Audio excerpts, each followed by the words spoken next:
Hi అండి, welcome back to my channel. ఈరోజు మనం సగ్గుబియ్యం పాయసం ఎలా చేసుకుందామో తెలుసుకుందామండి.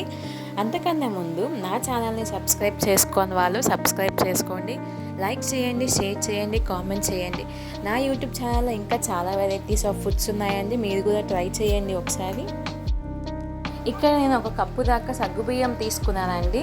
దీన్ని ఒక 2 గంటల పాటు మనం సోక్ చేసి పెట్టుకుందామండి, నానబెట్టుకుందాము. వాష్ చేసి నానబెట్టుకుందామండి దీన్ని. ఈ సగ్గుబియ్యం అనేవి చాలా మంచిది కదండి హెల్త్కి. 2 అవర్స్ తర్వాత చాలా మెత్తగా అయిపోయినాయండి. మనం ఒక 10 మినిట్స్ 5 మినిట్స్ దాకా దీన్ని బాయిల్ చేసుకుంటే మన సగ్గుబియ్యం అనేది ఉడికిపోతుందండి. మనం ఈజీగా సగ్గుబియ్యం అనేది త్వరగా ప్రిపేర్ చేసుకోవచ్చు. మనం కొన్ని వాటర్ పోసుకొని సగ్గుబియ్యంని వేసేసుకున్నాక కొంచెం మనం సాల్ట్ వేసుకుందామండి టేస్ట్కి తగ్గట్టు. కొంచెం అది బాయిల్ అవుతూ ఉంటుంది కదండి, మీకే అర్థమవుతుంది సగ్గుబియ్యం అనేది బాయిల్ అయిపోయిందండి.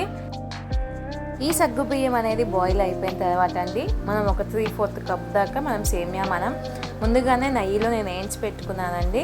అది మనం దీంట్లో వేసేసుకొని ఫాస్ట్ కలిపేసుకుందామండి. అది కూడా ఉండలు కలుతూ ఉంటుందండి. సో మనం ఫాస్ట్గా మొత్తం ఒకేసారి కలిపేసుకుంటే ఉండలు అనేది ఫామ్ అవ్వదండి.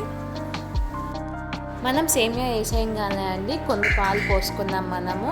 మీకు కావాలనుకుంటే కొన్ని వాటర్ కానీ కొన్ని మిల్క్ కానీ మీరు యాడ్ చేసుకోవచ్చు, కానీ నేను ఇక్కడ మొత్తం మిల్కే యాడ్ చేస్తున్నానండి.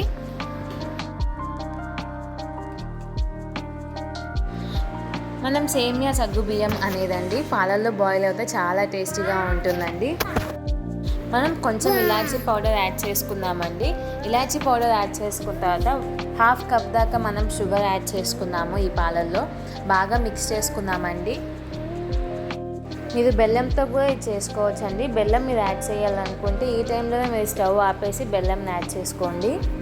నేను నెయ్యిలో వేయించిన జీడిపప్పుని దీంట్లో యాడ్ చేసుకుంటున్నానండి. మీరు కిస్మిస్ కానీ బాదం కానీ ఏమైనా యాడ్ చేసుకోవచ్చండి దీంట్లోకి. చాలా టేస్టీగా సింపుల్గా అయిపోతుందండి. మీకు ఏమైనా ఫెస్టివల్స్ ఉన్నా అకేషన్స్ ఉన్నా మనం ఇది ఎక్కువ ప్రిఫర్ చేస్తాం కదా. సో ఈజీ మెథడ్లో మీరు ఇలాగ సోక్ చేసుకుంటే చాలా ఫాస్ట్గా అయిపోతుందండి. మీరు కూడా ఒకసారి ట్రై చేసి ఎలా వచ్చిందో చెప్పండి. మీరు దీన్ని వేడిగా సర్వ్ చేసుకుంటే చాలా టేస్టీగా ఉంటుందండి. సో మీరు కూడా ఒకసారి ట్రై చేసి ఎలా వచ్చిందో చెప్పండి. Thanks for watching. Please like, share and subscribe. Have a nice day. Bye bye.